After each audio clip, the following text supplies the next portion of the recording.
many of you watching Tissel right now can confidently say that you wake up each morning feeling rested and ready to just take on the day? Well, if you're shaking your head, absolutely not right now, you're not alone. 1 in 3 Americans do not get the recommended 7 hours of sleep every night.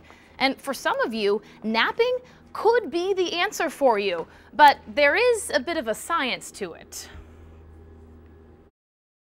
Hey, Miles. Potties and cots, please, sir. It's 1 o'clock in the afternoon, and the 4- and 5-year-olds in Mrs. Yoakley's class are getting ready for nap time.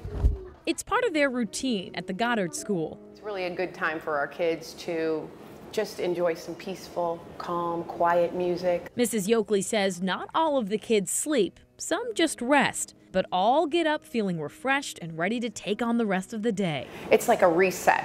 It's like flipping the switch, and the light switch comes back on. It's a new day. I wish they had a teacher-sized cot for me. That would be great. Which got us thinking, when and why did we adults decide to shut out nap time if it's so beneficial? When you're working in a full-time job, I think napping is very hard. Dr. Alpana Chandra says napping isn't as necessary once kids enter elementary school, but that doesn't mean it loses its benefits in adulthood. During your lunch hours, if you can take a power nap or a cat nap, that can be very useful for people. Limiting that shut-eye to 15 to 30 minutes is key. Taking longer naps for most adults is usually counterproductive because, you may get into what's called sleep inertia.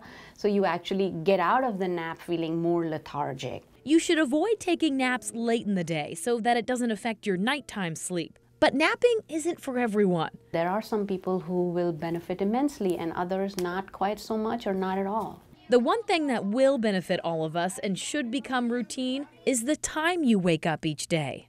Wake up consistently, and it gets more and more important as we grow older. Back at Goddard, it's sweet dreams for these little ones, while Mrs. Yoakley dreams of catching some of her own. If there were somebody to come up with an idea to integrate resting for grown-ups, that would be great.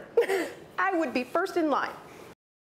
I'm right with you, Mrs. Yoakley. I definitely feel that tiredness coming on around the afternoon time. The napping sweet spot really is between 11 and 2.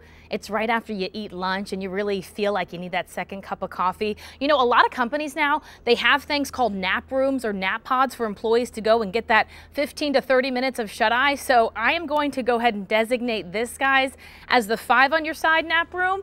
And I've been up since 1:30, so I think it's nap time for me. I'll send it back to you. I hope you set an alarm. There's more show to do, by the way.